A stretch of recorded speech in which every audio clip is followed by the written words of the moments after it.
des assemblées qui étaient dans plusieurs endroits. Apocalypse 1, verset 4, 11. Et toutes ces prostituées aujourd'hui, que j'appelle protestantisme, catholicisme, témoins de Jéhovah, enfin tout ce que vous voulez, hein, eh bien toutes ces prostituées aujourd'hui, que le Seigneur n'a jamais connues quand il est venu, il connaissait l'avenir, il connaît tout, oui, mais il n'a jamais dit vous serez catholique, vous serez protestant, vous serez adventiste, vous ferez des guerres de religion, vous ferez de la pédophilie, vous marierez les hommes avec les hommes, et vous serez mes disciples. Mais le Seigneur, il n'est pas comme cela. Le Seigneur, il dit il faut que tu sois sans tache ni ride. Le Seigneur, il dit qu'aucun souillé, aucun pervers, aucun n'héritera du royaume des cieux. Alléluia. Donc, si on n'est pas au Christ, il ne peut pas vous laver par l'eau de la parole. Le cœur lavé d'une bonne conscience. Hébreux 10, 22. Le Seigneur a dit que ce sont vos pensées qui vous rendent ennemis de Dieu.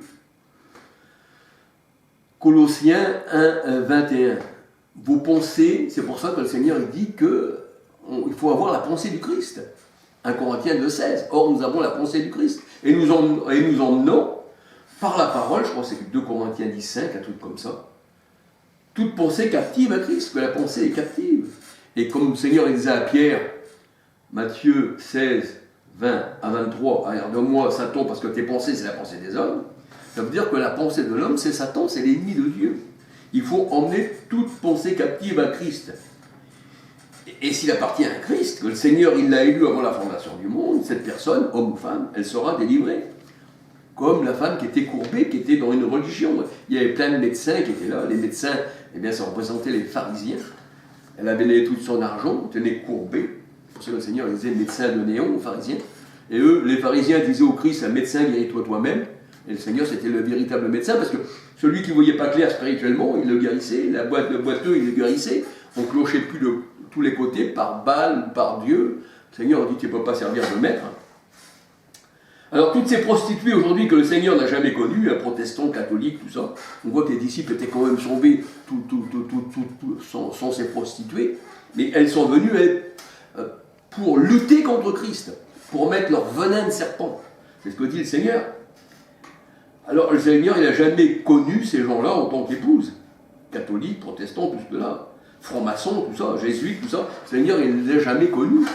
C'est des semences qui n'ont pas été la semence du serpent. Le Seigneur dit toute plante que mon Père n'a pas été plantée, tout ce que mon Père n'a pas planté sera déraciné.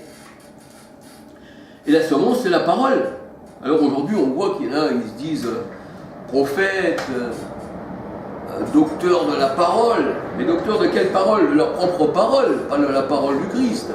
Parce que le salut vient des Juifs. Éloignez-vous pas de Jérusalem, vous recevrez le Saint-Esprit. Et vous? Donc, quand le Seigneur dit ça, ça prouve que ça vient des Juifs. Parce que le Seigneur dit que les ordonnances et la loi étaient données aux Juifs. Et le salut vient des Juifs. Et nous, enfants de Dieu, on n'a pas été greffés sur Constantin, on n'a pas été greffés sur le protestantisme, ni sur un empereur, ni sur un pape, et on a été greffés sur l'olivier naturel d'Israël. Romains 11, versets 13 à 18. Le salut vient des Juifs. Et la parole de Dieu nous dit, dans Éphésiens 2, 11 à 22, que les païens, sont fondés sur le fondement des apôtres, qui eux étaient juifs. Éphésiens 2, 11 à 22, bâtis sur le rocher, qui est Christ, la maison qui a été bâtie sur le rocher, c'était Christ. Et la maison qui est bâtie sur le sable, c'est la semence du serpent. Exactement. Il faut donc recevoir la semence qui est la parole. Luc 8, verset 11-15. La semence, c'est la parole.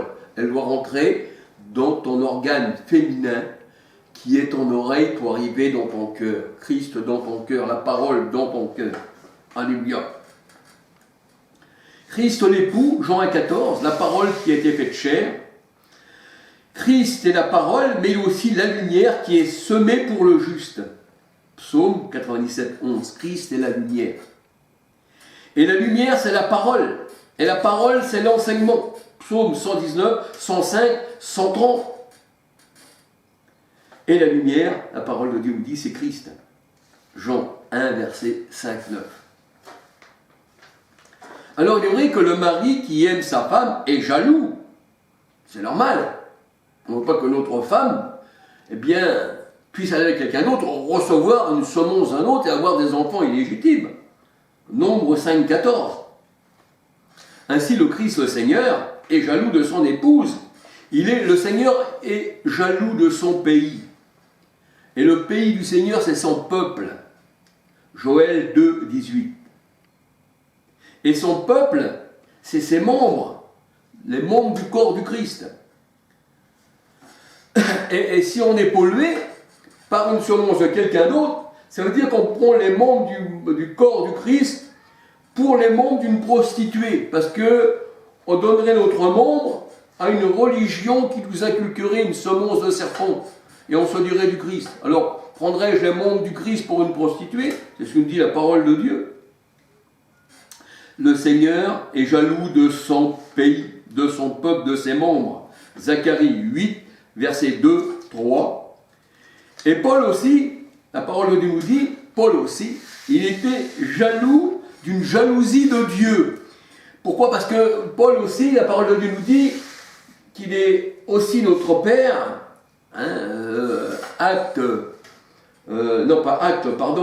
Galates 4, 29, qu'il a souffert l'enfantement aussi. Donc, on dit que Paul aussi, il a accouché ou il a souffert l'enfantement pour nous emmener aussi à Christ. Et Paul est jaloux d'une jalousie de Dieu, car il nous a présenté à Christ comme une vierge pure. Donc une vierge pure, sans tache ni ride, qui ne reçoit pas du monde une autre semence, une autre parole, un autre Christ, un autre esprit, avec un autre évangile. Le Seigneur dit que celui-ci qui vous apporte ceci, qu'il soit maudit, mais il dit que les religions, les gens le supportent très bien, ce faux évangile. Galates 1, verset 6 à 11, et 2 Corinthiens 11, verset 1 à 4. Donc, on peut recevoir l'esprit du monde. Et le Seigneur connaît parfaitement celui qui lui appartient et celui qui ne lui appartient pas. Ne soyons pas séduits comme le serpent a séduit Ève. Parce que le Seigneur disait aux pharisiens, race de serpent, race de vipère. Je crois que c'est Matthieu 23, 33. Ce que vos pères sont, vous l'êtes aussi, parce que vous avez l'enseignement de votre père. Et on peut dire que les religions suivent les enseignements de leur père. Moi, je vois dans les religions, aussi bien que des lumières. Hein, non, mon père, il m'a dit que c'était comme ça. Ça, c'est l'enseignement du père. C'est pas l'enseignement de Dieu. Ça, c'est l'enseignement du père. Ce que vos pères sont, vous l'êtes aussi. Un musulman suivra l'enseignement de ses pères musulmans. Et s'il veut s'en sortir, il aura toute la communauté sur le dos. Moi, c'est ce qui m'est arrivé quand je suis sorti de toute cette semence de serpent. Il voulait que je sois vraiment pris par cette semence, par cette parole mensongère. Donc le Seigneur m'a sorti. Quand il dit qu'il nous sort des grandes eaux, le Seigneur, ça veut dire qu'il nous sort du monde. C'est pour ça qu'il disait à ses disciples, je vous ferai pécheurs d'hommes, pour pécher dans les grandes eaux qui sont le monde. Apocalypse 17, 1, 15. Le royaume des cieux, c'est comme un filet jeté à la mer. Et la mer, c'est le monde. La mer, c'est le monde. D'abord, on dit que tous les fleuves vont à la mer. On dirait aussi que tous les chemins mènent à Rome. C'est ça, Alors, il veut qu'on soit comme une vierge pure. Paul, il dit qu'il nous a présenté à Christ comme une vierge pure. Et il ne veut pas que nous soyons séduits pour recevoir un autre esprit ou un autre Jésus ou un autre évangile. 2 Corinthiens 11, versets 1 à 4. Alors, dans Osée 2, 18, 19, quand le Seigneur nous a sortis du monde et que nous ne sommes plus du monde, le Seigneur nous a purifiés par sa parole, par l'eau de l'Esprit Saint. Jean 7, versets 37 à 39, Éphésiens 5, 26. Christ est la parole qui nous rend purs. Jean 15, verset 3. Hébreux 10, 22, le cœur lavé d'une eau pure.